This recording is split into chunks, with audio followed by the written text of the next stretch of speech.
बिस्मिल्लाहिर्रहमानिर्रहीम। इब्तिदा है रब्बे जलील के बाबरकत नाम से जिसके कब्ज़े में मेरी और आपकी जान है। वतन अजीज़ और दयार गैर में बसने वाले तमाम ही पाकिस्तानियों को एजेंडा ऑफ द डे से सिद्दीक सरवर का सलाम।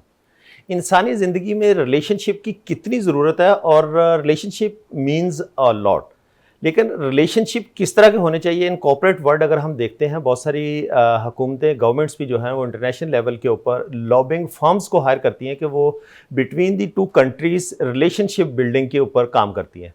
लेकिन जिस तरह से कॉर्पोरेट वर्ल्ड की बात की जाती है तो हमारे पाकिस्तान में भी कॉर्पोरेट कल्चर को काफ़ी ज़्यादा प्रमोट किया जाता है। तो रिलेशनशिप की कितनी ज़्यादा ज़रूरत पड़ती है इंडस्ट्रीज़ रिलेशन के लिए, या बाकी के गवर्नमेंट इदारों के लिए, या बाकी की खास करके स्पेशली वो ऑर्गेनाइजेशन जो सेल्स के साथ लिंक होती हैं, वहाँ पर रिलेशनशिप की कितनी ज़रूरत होती है। इसको अगर हम लेके चलें अपनी पर्सनल लाइफ, ज़ाती ज़िंदगी के अंदर भी रिलेशनशिप की बहुत ज़्यादा बात की जाती है।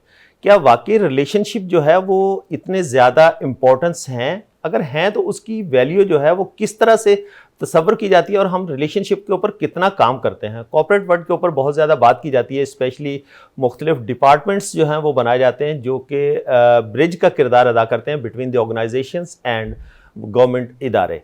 आज हम बात करने की कोशिश करेंगे कि इन रिलेशनशिप को बेहतर करने के लिए किस तरह से काम किया जाता है, और अगर आपके रिलेशनशिप बेहतर होते हैं तो क्या जो कंपनी के एम्प्लॉयज़ होते हैं, उस ऑर्गेनाइजेशन के जो एम्प्लॉयज़ होते हैं, क्या वो किसी कंफर्ट जोन में चले जाते हैं? अच्छे रिलेशनशिप की बॉन्डिंग के ऊपर वो कंपनीज छोड़ के नहीं जाते?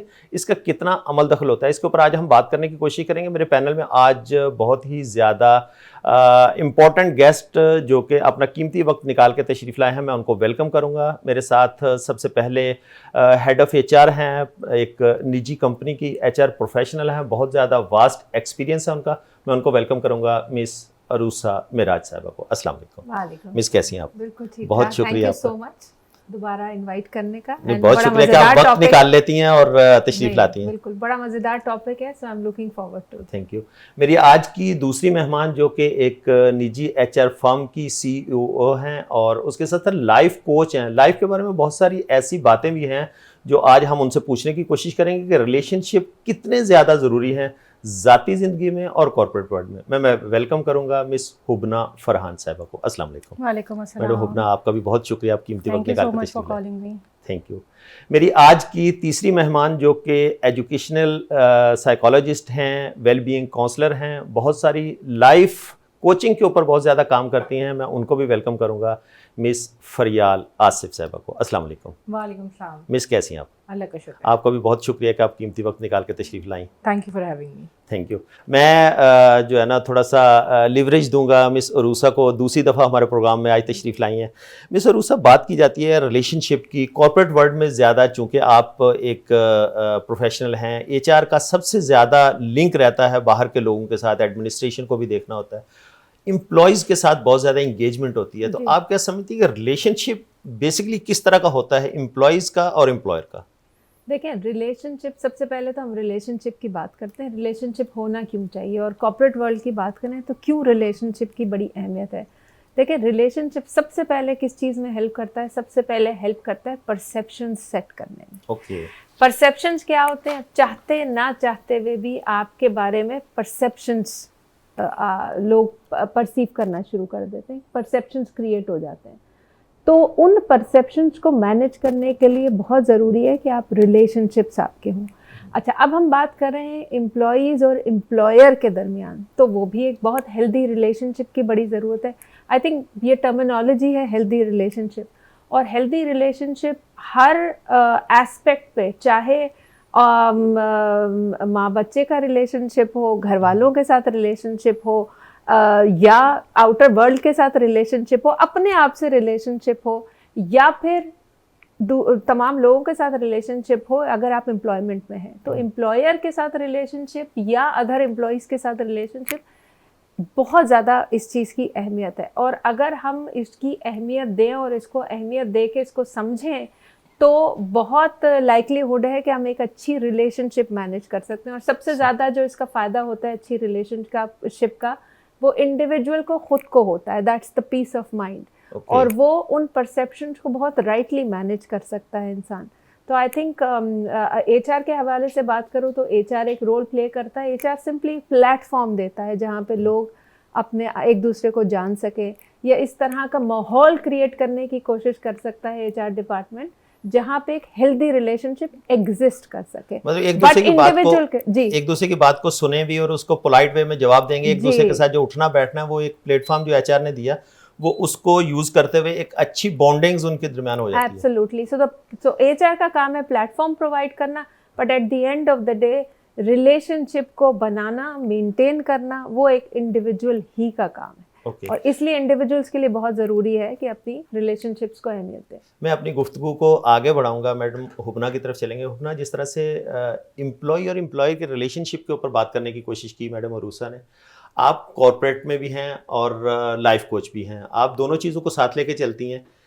आप क्या समझती हैं कि रिलेशनशिप जो है ना, वो घर से जब बंदा कुछ चीज़ें सीख के निकलता है, फैमिली वैल्यूज़ बड़ी मैटर करती हैं जब हम प्रोफेशनल प्लेटफॉर्म पे कहीं बैठ के डिस्कशन कर रहे होते हैं, तो जो फैमिली वैल्यूज़ हैं उनका रिलेशनशिप के साथ अगर हम कनेक्ट करने की कोशिश करें तो वो फैमिली वैल्यूज़ कितनी इंपॉर्टेंस प्ले करती हैं, रोल प्ले करती हैं कहीं भी प्रोफेशनल लाइफ में जाके, जब हम एक जगह गैदर होते हैं, मुख्तलिफ सोसाइटी के लोग एक प्लेटफॉर्म पे होते हैं, तो वहाँ पर आप क्या जज करती हैं जहाँ लोग कहते हैं कि ये किस फैमिली से बंदा बिलोंग करता है, इसकी बॉन्डिंग कैसे लोगों के साथ हो सकती है, ये इंट्रोवर्ट शख्स है, एक्सट्रोवर्ट शख्स है, तो कैसे उनका कोलैबोरेशन देखती हैं आप?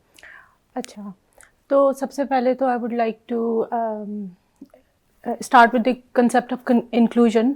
तो इंक्लूजन में ये है कि देखिए हमारे पास डिफरेंट कल्चर से, डिफरेंट बैकग्राउंड से, डिफरेंट जगहों से लोग आते हैं, हमसे मिलते हैं, चाहे वो हम अपनी फैमिली लाइफ की बात करें, अपनी रिलेशनशिप्स की बात करें, अपने फ्रेंड सर्कल की बात करें, तो it can not be like कि हम मेरे values are matching with anybody else's values. और ये एक्सपेक्टेशन रखना या इस बात पे जज करने को तो मैं प्रेफरेंस नहीं देती, ना मैं कि हामी हूँ, या तो आई डोंट थिंक सो कि हम, हाँ, ये तो बायसनेस पे चला जाता है। क्योंकि देखिए हर कोई अपनी फैमिली लाइफ से कुछ ना कुछ लेके आता है, और वो फैमिली ऑब्वियसली उन वैल्यूज़ के ऊपर सेट होती है, उन वैल्यूज़ की भी अपनी रिस्पेक्ट है। When they are friends with you, तो ऑब्वियसली आपकी कोई ना कोई चीज़ मैच करती है उनके साथ, तो आपके फ्रेंड्स होते हैं वो, तो अपनी फ्रेंडशिप की जो वैल्यू होती है वो उस हिसाब से हमारी चल रही होती है। And then when you come to the corporate life, तो कॉर्पोरेट लाइफ में भी we don't motivate our colleagues और आवर सीनियर्स कि वो इन चीज़ों को वैल्यू करें, एक दूसरे के ओपिनियन का कितना ख्याल करना और पड़ता है। जो हमारा जो कल्चर सेट करना होता है हमें अपनी ऑर्गेनाइजेशन, वो हमारी वो ऑर्गेनाइजेशनल वैल्यूज़ जो होती हैं वो हम टीच करवाने की कोशिश करते हैं, वो हम एम्बेड करने की कोशिश करते हैं अपने एम्प्लॉयज़ में भी, और हम through engagement programmes and through different programmes उन बात को अश्योर करने की कोशिश करते हैं कि जो हमारी कॉर्पोरेट वैल्यूज़ हैं वो सही तरह से कैस्केड होनी चाहिए हमारे एम्प्लॉयज़ में। तो हम इस बात की एफर्ट कर रहे होते हैं। If they are coming with different values and different backgrounds, it's okay, obviously they are coming up with some talent जो कि हमने रिक्रूट किया है, उनको हमने इंटरव्यू किया है, उसके बाद हमने उनको ऑन बोर्ड किया है, तो वो कुछ ना कुछ टैलेंट लेके आ रहे हैं। तो हम इस बात पे जजमेंटल नहीं होना चाहते, और ना हम इस बात को मोटिवेट करते हैं किसी को भी कि वो जजमेंटल हो इस बात पे कि वो इंडिविजुअल्स को उनकी पर्सनल वैल्यूज़ के हिसाब से जज करें, क्योंकि ये जज करना हमारा काम नहीं है।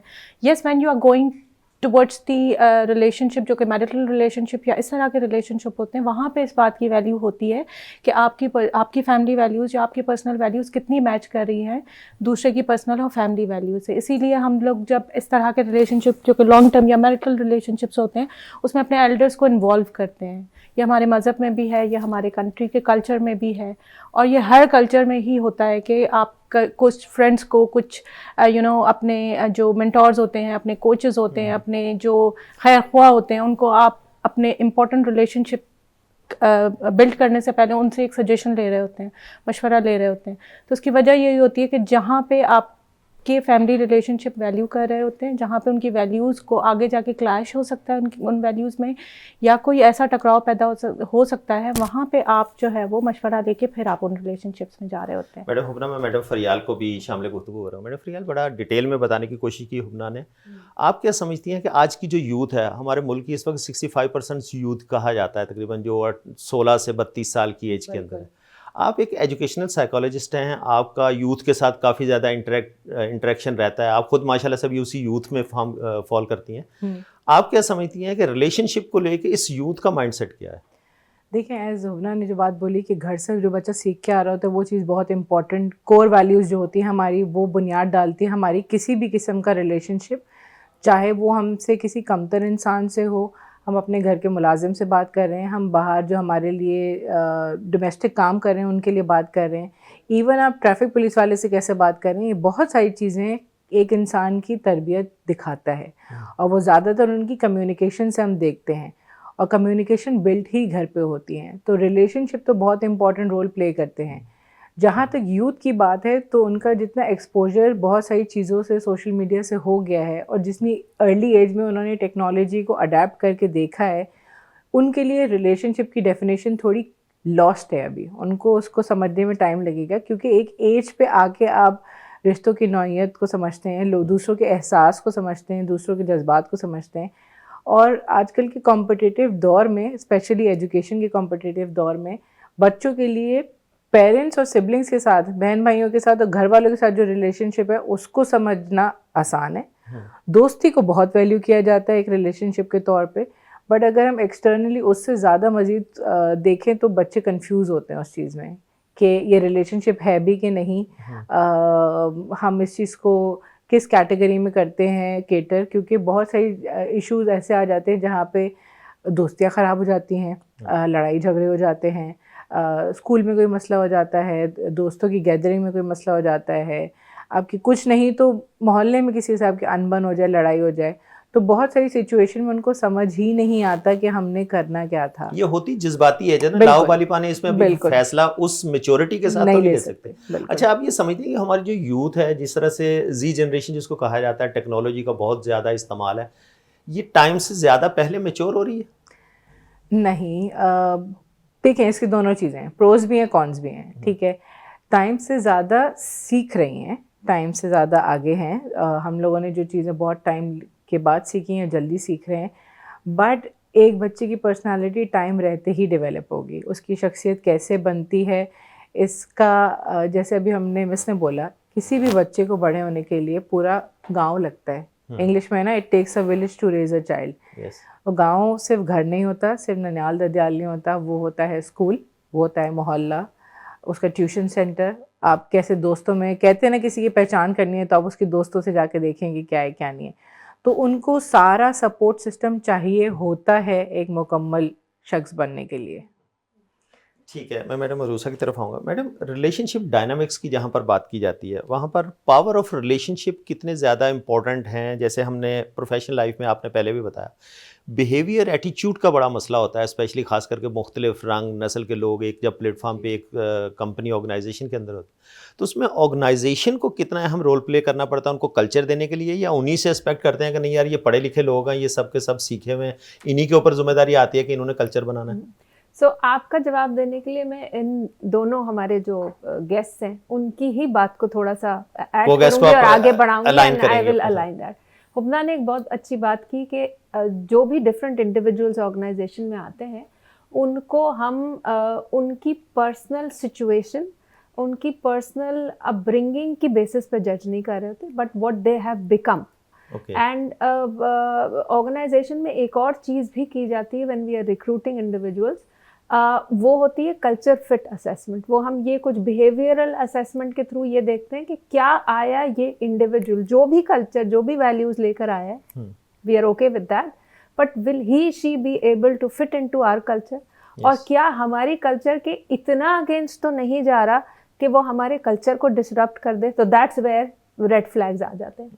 तो एक तो ये हो गया कि आपने आइडेंटिफाई किया कि गुड फिट है टू द कल्चर और नॉट। सेकेंडली, अब हम ऑर्गेनाइजेशन के ऊपर आ जाते हैं कि एक ऑर्गेनाइजेशन को बड़ी मेहनत करनी पड़ती है अपने कल्चर को बनाने के लिए, कल्चर को संभालने के लिए, और कल्चर को उस लेवल तक लाने के लिए जहाँ पे ऑर्गेनाइजेशन ही बेनिफिट कर पाए। क्योंकि देखें, बड़ी सिंपल सी बात है, एक हेल्दी माइंड हेल्दी बॉडी, और healthy mind healthy body will likely to produce exactly positive culture भी, और प्रोड्यूस कर पाएगा, परफॉर्मेंस दे पाएगा। हेल्दी माइंड के लिए क्या ज़रूरी है? हेल्दी रिलेशनशिप्स भी इक्वली ज़रूरी हैं besides all other things.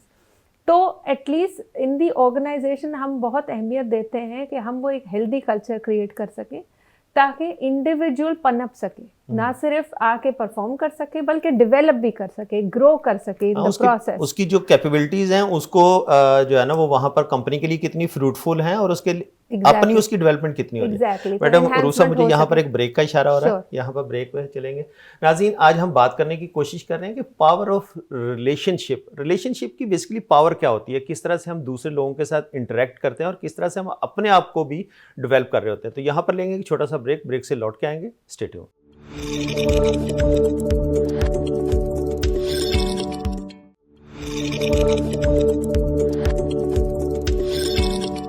Welcome back नाजरीन। ब्रेक के बाद दोबारा खुश आमदेद कहूँगा। ब्रेक पे जाने से पहले जिस तरह से हम बात कर रहे थे कि रिलेशनशिप की बेसिकली इंपॉर्टेंस क्या है, और कहा यह जाता है कि relationships are better more than product.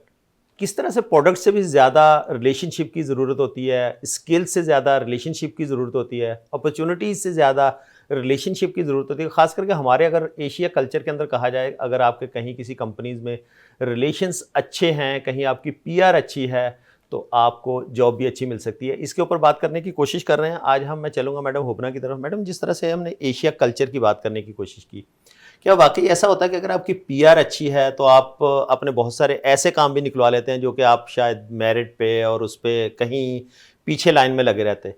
इस तरह की चीज़ें होती हैं? जी बिल्कुल होता है इस तरह से। ऐसा है कि अगर आपके रिलेशनशिप्स अच्छे हैं तो इसका मतलब ये कि कहीं ना कहीं आपने भी लोगों को वो फैसिलिटेट किया है, या आपने लोगों को वो इम्पोर्टेंस दी है, या आपने उनको इस बात का एहसास दिलाया है कि they have some value in your life also. तो ऑब्वियसली वो आपको रिटर्न मिलता है उन सारी चीज़ों का। तो रिलेशनशिप के गिव एंड टेक का सिर्फ नाम होता है, या रिलेशनशिप कुछ अपनी उसकी वैल्यूज भी होती है? Yes, you see, relationship is the name of give and take.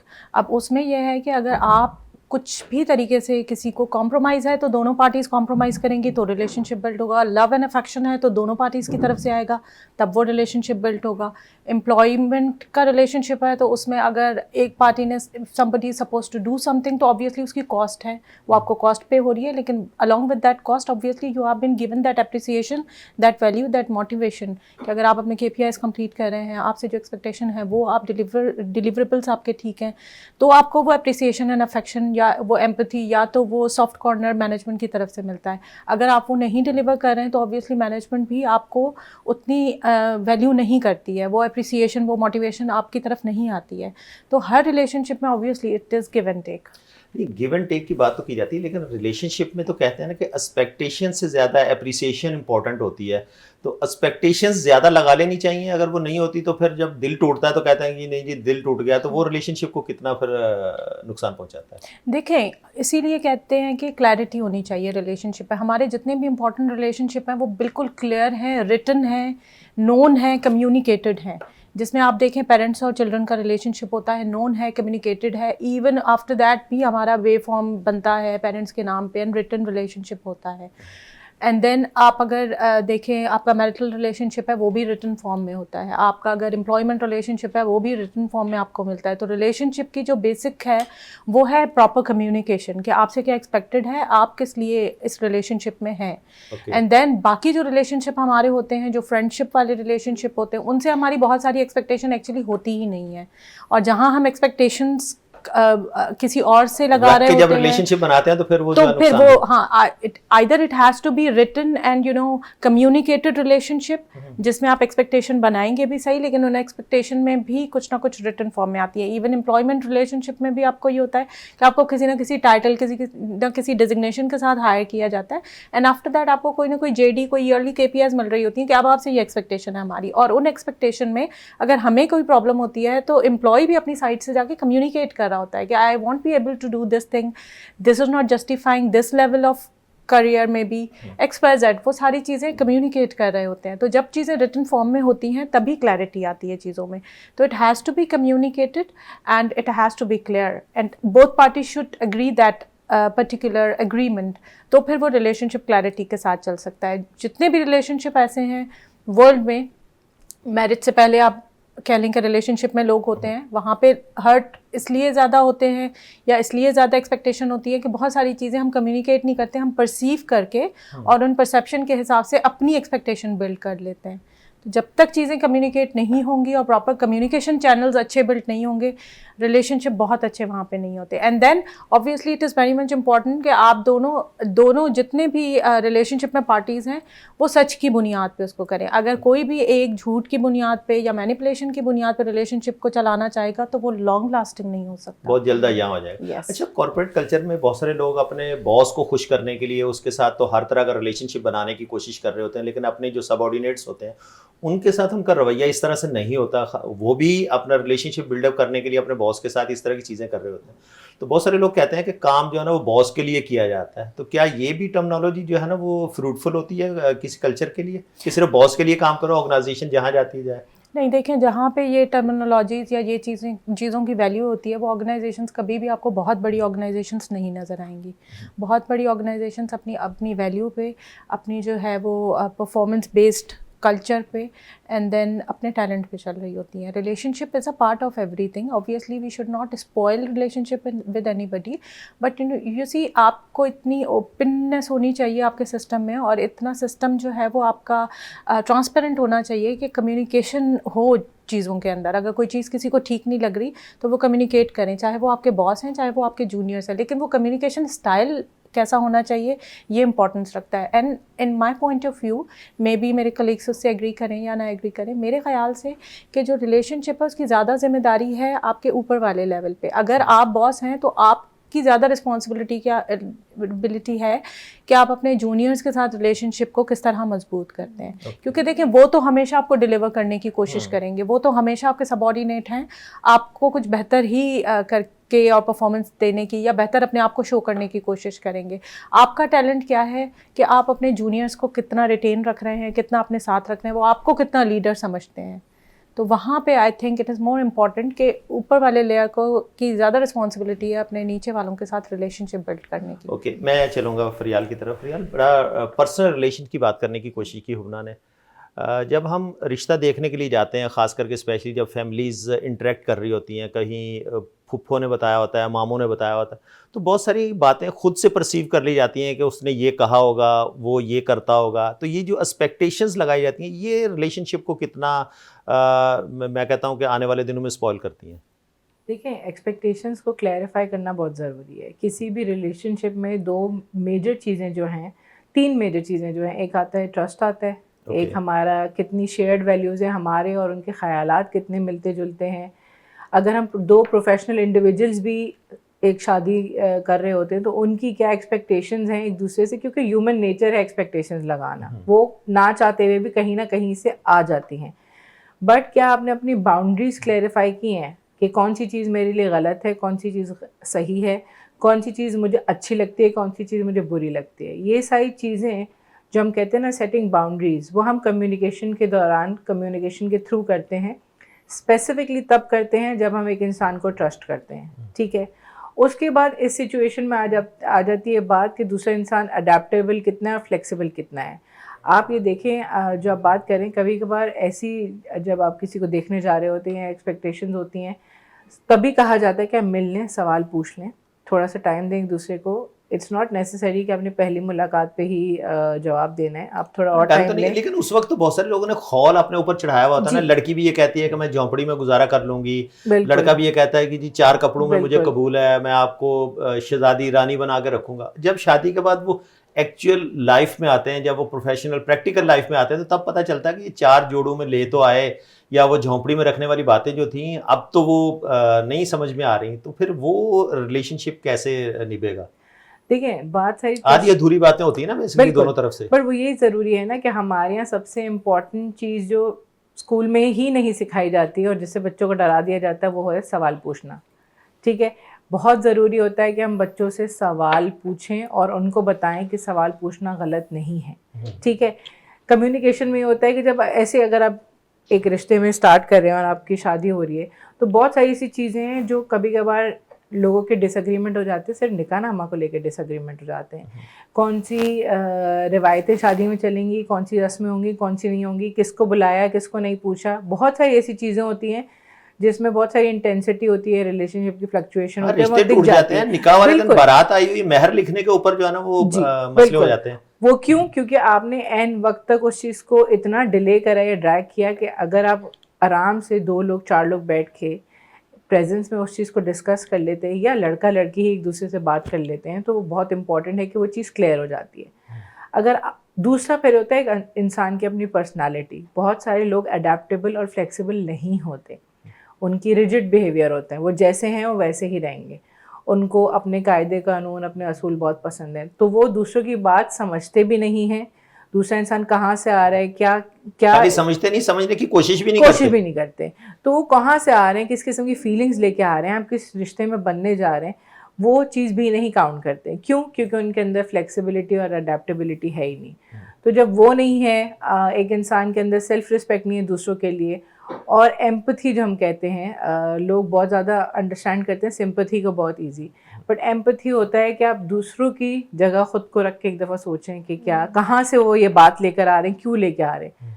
वो वाली अगर अंडरस्टैंडिंग आप में हो तो फिर रिलेशनशिप अच्छे और लंबे टाइम तक चलते हैं। मैडम अरूसा, आपकी तरफ आऊँगा। जिस तरह से मैडम हुबना ने बात की थी, एक अच्छे मैनेजर के लिए अपने सबऑर्डिनेट्स की पर्सनल चीज़ों के बारे में कितना पता होना ज़रूरी है। रिलेशनशिप की बेस के ऊपर मैं कह रहा हूँ कि उसके घर पे क्या चल रहा है, उसकी फैमिली वैल्यू कैसी, फैमिली लाइफ कैसी है, उसकी पर्सनल लाइफ के अंदर किस तरह की मुश्किलात हैं, तो ये कितना ज़्यादा रिलेशनशिप को स्ट्रॉन्ग करता है। इसको जाना चाहिए, उसको इतना ड्रिल डाउन करना चाहिए डीपली, इतनी कोऑर्डिनेशन होनी चाहिए उसकी।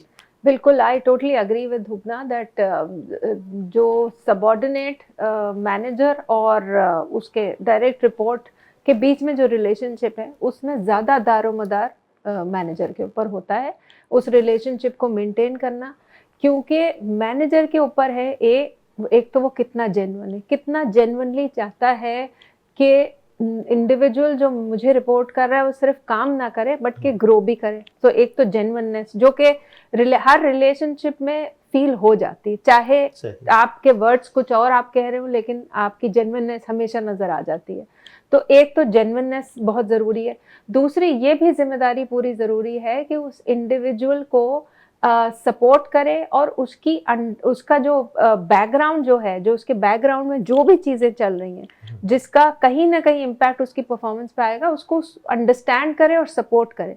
तो हमेशा एक मैनेजर के लिए बहुत ज़रूरी है कि अगर 2 लोगों को आप रेट कर रहे हैं तो 2 लोगों को एक लेवल पे आके आप रेट नहीं करते, आप ये देखते हैं वो कहाँ से आ रहा है, उसके बैकग्राउंड क्या है, उसके पीछे क्या चल रहा है, वो कहाँ से उठ के कहाँ आया। तो एक तरह से रिलेटिव रेटिंग या रैंकिंग भी है, बट इंडिविजुअल के अपने सिचुएशन कॉन्टेक्सचुअल रेटिंग भी बहुत ज़रूरी है कि एक्स के लिए यहाँ तक पहुँचना बहुत बड़ी बात थी, वाई के लिए यहाँ तक पहुँचना कोई बहुत बड़ी बात है। तो आई थिंक कॉन्टेक्सचुअली चीज़ों को समझना बहुत ज़रूरी है, इंडिविजुअल्स के बैकग्राउंड समझना बहुत ज़रूरी है, सिचुएशन समझना बहुत ज़रूरी है, और अच्छी रिलेशनशिप का इस पे बड़ा दारोमदार होता है। और जो इनिशियल जो मेरी थॉट थी अबाउट दिस टॉपिक ऑल्सो कि रिलेशनशिप ज़रूरी क्यों होते हैं। देखिए हमारे यहाँ एक थोड़ा सा मिसकंसेप्शन है कि जी रिलेशनशिप का सिर्फ एक ही मतलब है कि आप इनजेन्युइन हो, आप पीआर बना लें और अपने काम निकलवा लें, बस रिलेशनशिप की। हमारे सोसाइटी में तो यही समझा जाता है। सोसाइटी में कॉन्टेक्स्ट यही है कि एक मैनेजर और सबऑर्डिनेट का रिलेशनशिप ये है कि सबऑर्डिनेट जो है वाहवाही करता रहे मैनेजर को, he makes the manager looks good, और मैनेजर उसको यूज करता रहे। ये रिलेशनशिप, और हर साल नई गाड़ी ले ले, और एग्जैक्टली वो खुद प्रमोट होता रहे, अपने नीचे वालों को यूज करे और वो भी यूज करे, एक सीढ़ी बना ले अपने मैनेजर को। तो वो relationship is, I think is a very positive term. पहली तो चीज ये है। और पावर ऑफ रिलेशनशिप, असल उसका जो एसेंस है वो है जेन्युइननेस में। आई थिंक अगर आप जेन्युइन है, चाहे आपकी रिलेशनशिप किसी के भी साथ हो, जेन्युइन है, अंडरस्टैंड करते हैं, ह्यूमन डिफरेंसेस को अंडरस्टैंड करते हैं, ह्यूमन एलिमेंट्स को अंडरस्टैंड करते हैं, एम्पैथी रखते हैं, I think all the elements of communication play करते हैं यहाँ पे, तो तभी आप एक अच्छी रिलेशनशिप मेंटेन कर सकते हैं। एंड आई फील के उस रिलेशनशिप का सबसे बड़ा और सबसे ज़्यादा फायदा उस इंडिविजुअल को खुद होता है। नहीं देखिए, एक मैनेजर है, उसने अपने सबऑर्डिनेट्स के साथ रिलेशनशिप तो अच्छा बना लिया, उसकी सारी डिटेल भी जानता है, उसके अब 8 बच्चे हैं, 50,000 पे 60,000 पे सैलरी है, वो तो हर वक्त रोता गाता ही रहेगा ना, मेरा बिल्कुल, गुजारा नहीं होता। तो बिल्कुल। उसको वो क्या कर सकता है? उसके साथ रिलेशनशिप को कंटिन्यू करने के लिए उसकी सैलरी 2 लाख तो करवा नहीं सकता, कुछ बाउंड्रीज भी हैं, उसकी जॉब डिस्क्रिप्शन के बिल्कुल। हिसाब से उसका एक जो स्लैब है वो तो वही रहेगा। तो फिर इस तरह के जो मसले आते हैं वहाँ किस तरह से वो मैनेज देखिए करेगा? उसमें यकीनन वो ये कर सकता है, ये नहीं करेगा कि वो जो काम कर रहा है या जो वैल्यू डिलीवर कर रहा है ऑर्गेनाइजेशन के लिए उससे ज़्यादा बढ़ के कोई अनफेयर मीन्स इस्तेमाल करते हुए उसको सपोर्ट करे, लेकिन वो ये सपोर्ट कर सकता है कि ओके तुम्हारी ये सिचुएशन है, let me help you develop your journey and develop your career in such a manner कि आज नहीं तो कल तुम इस बहरान से निकल जाओ, कल तुम इसको एक अच्छे मकाम पे पहुंच जाओ। क्योंकि वो इंडिविजुअल भी, बिकॉज आई फर्मली बिलीव के मेरी लाइफ में मुझे कभी किसी ने मुझ पर ट्रस्ट किया होगा, मुझे ऐसे काम दिए होंगे, मुझे आगे बढ़ने में हेल्प की है, तो मैं आज यहाँ पे हूँ। तो मेरा भी फर्ज बनता है कि मैं जो लोग मुझसे लेके या जो कहीं ना कहीं किसी न किसी फॉर्म में मुझ पर डिपेंडेंट है, मैं उनको हेल्प करूँ, उनको जेन्युइनली हेल्प करूँ, उनको ट्रस्ट करूँ, उनको सपोर्ट करूँ, उनको ग्रो करूँ। आई थिंक ये जो ग्रोथ माइंडसेट का सबसे बड़ा जो एलिमेंट है वो ये है कि मैं अपनी ग्रोथ पे काम करूँ और मेरे साथ जितने लोग जुड़े हुए हैं, चाहे मैं अच्छी बात करके उनकी ग्रोथ पे काम करूं, उनको किसी अच्छी ट्रेनिंग में भेज दूं, उनको बैठ के अच्छी तरह काउंसिल कर दूं, उनको सपोर्ट कर दूं, उनको करियर मैप दिखा दूं, उनको आगे बढ़ने का रास्ता दिखा मॉरल सपोर्ट कम से कम मेरी उनके साथ जरूर होनी चाहिए। एग्जैक्टली। तो ये बहुत बड़ा रोल होता है। देखिए हर मैनेजर के लिए 50% of the manager's job is to develop and grow the people that he is responsible वो for. डेली के बिजनेस चीजों के साथ उतना ज्यादा लिंक नहीं होता जितना वो लोगों के मसाइल जी, को जो हल करता बिल्कुल, है। बिल्कुल। मैडम रूसा, एक बार फिर मुझे ब्रेक का इशारा हो रहा है। जी। नाज़रीन, बात करने की कोशिश कर रहे हैं कि हम रिलेशनशिप कितने ज़्यादा ज़रूरी होते हैं और ख़ास करके जो कॉर्पोरेट वर्ल्ड है वहाँ पर प्रोफेशनल लाइफ में कितने ज़्यादा रिलेशनशिप का होना और अच्छे रिलेशनशिप का होना कितना ज़्यादा ज़रूरी है। तो यहाँ पर लेंगे एक छोटा सा ब्रेक से लौट के आएंगे। Stay tuned.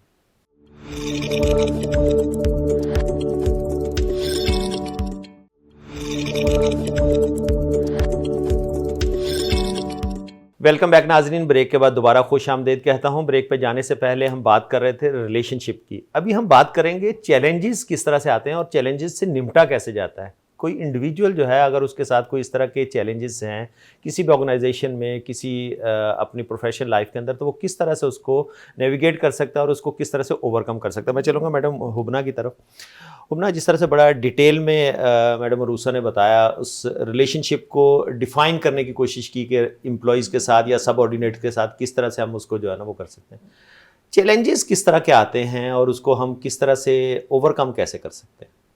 देखिए, अगर हम एम्प्लॉयमेंट रिलेशनशिप की बात करें तो बहुत सारे चैलेंजेस आते हैं, डिफरेंट साइड से आते हैं। जैसे ही फॉर अ वुमेन, जैसे ही आप टियर पास करते जाते हैं, लीडरशिप में टॉप लेवल पे आते चले जाते हैं, तो बहुत सारे लोग ऐसे होते हैं और हमारे पास बहुत ज़्यादा अनफॉर्चुनेटली अभी तक इस बात की एक्सेप्टेबिलिटी नहीं है कि वुमेन को बहुत फेयर चांस मिल जाए।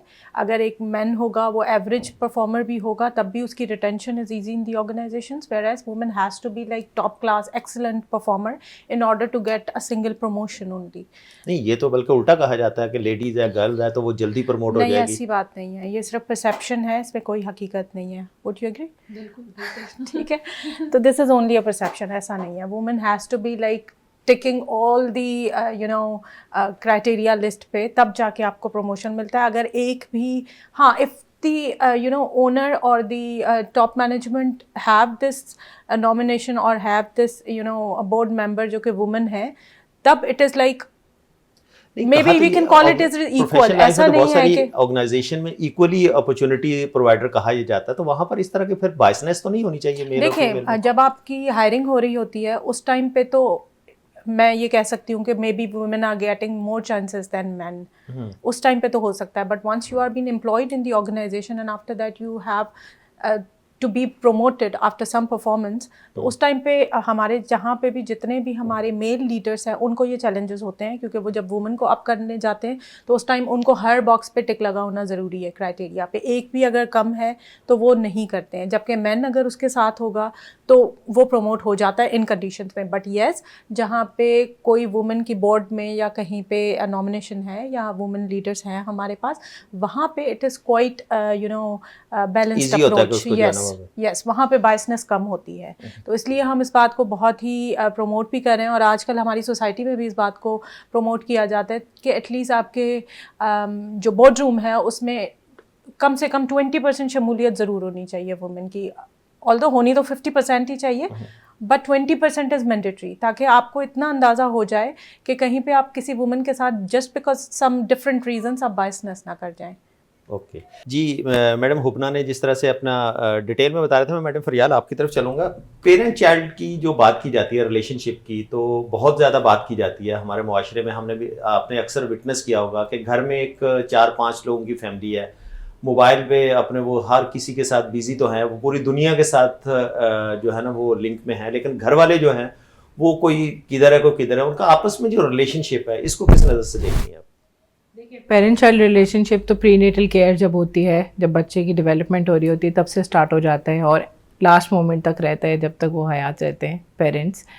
बहुत सारी ऐसी सिचुएशन है जहाँ पे हमारा रूटीन बहुत डिफरेंट होता है, हमारे बच्चों का रूटीन बहुत डिफरेंट होता है, तो उसको मैच करना, उसको एक तरीके से रूटीन में लाना बहुत ज़रूरी होता है। पेरेंट्स के लिए बहुत स्ट्रगल होती है, बहुत चैलेंजेस होते हैं। बच्चे जब स्कूल जाना शुरू करते हैं तब और मज़ीद चैलेंजेस बढ़ जाते हैं, क्योंकि उनका एक सेट रूटीन, एक पैटर्न सेट हो जाता है। कभी कभार कुछ बच्चे हैं वो जल्दी सो जाते हैं, उनके फादर घर देर से आते हैं, तो उनको जो फैमिली क्वालिटी फैमिली टाइम कहलाता है वो नहीं मिलता। फैमिली टाइम जो क्वालिटी वाला होता है, इसका ये मतलब नहीं है कि हम अपनी स्क्रीन से लगे हों या हम फ़ोन या गैजेट्स यूज़ कर रहे हों। वो तब है जब आप बैठ के एक दूसरे से इंटरैक्टिव एक्टिविटीज़ में पार्टिसिपेट कर रहे हैं, बात कर रहे हैं, एंगेज कर रहे हैं, दिन कैसा गुजरा, क्या हुआ क्या नहीं हुआ, आप अपने दिन के बारे में बताते हैं बच्चों को, बच्चों से पूछते हैं। तो ये एक्सचेंज ऑफ इंफॉर्मेशन ही एक कम्युनिकेशन का पार्ट है। उसके साथ साथ पेरेंट्स और बच्चों का रिलेशनशिप में रिस्पेक्ट को डर से बहुत कंफ्यूज किया जाता है। ओके ठीक है, बहुत सारे लोगों को लगता है कि बच्चे उनसे डरते हैं, इस वजह से उनको आके बताते नहीं हैं। बट कुछ बच्चों के लिए उसका कॉन्सेप्ट होता है कि हम अपने अम्मा अब्बा की रिस्पेक्ट करते हैं, तो हमसे इतनी आसानी से उनसे बात नहीं होती। हर किसी का प्यार जताने का, गुस्सा दिखाने का भी, अपने जज्बात दिखाने का भी एक बड़ा अलग तरीका कार होता है। बिल्कुल ऐसे तो हमें एज पेरेंट्स एंड चिल्ड्रन हम लोगों को अंडरस्टैंड करने की ज़रूरत ये है कि अभी अगर वालिदैन का टाइम बच्चों को चाहिए, तो एक वक्त आएगा कि उन्हीं वालिदैन को बच्चों को टाइम देना पड़ेगा। ठीक है, और यही गिव एंड टेक का, जैसे अभी मिस ने बोला, यही गिव एंड टेक का रिलेशनशिप है जो पेरेंट्स और बच्चों का रिलेशनशिप स्ट्रॉन्ग करता है। ओके अच्छा मैडम, इस वक्त प्रोग्राम बिल्कुल अपने आखिरी लम्हात की तरफ है। मैं कॉर्पोरेट लाइफ से हट के बिल्कुल ज़ाती ज़िंदगी की तरफ थोड़ा सा आऊँगा। Being a female, madam Aroosa आपकी तरफ आऊँगा। इमोशंस भी होते हैं इंसान की ज़िंदगी के अंदर, चाहे वो मेल हो फीमेल हो, रोमांटिक रिलेशनशिप भी होते हैं। बीइंग ए फीमेल, आप रोमांटिक रिलेशनशिप को कैसे देखती हैं? देखें, रोमांटिक रिलेशनशिप मैं तो देखती हूँ as an outlet to take out all the frustration.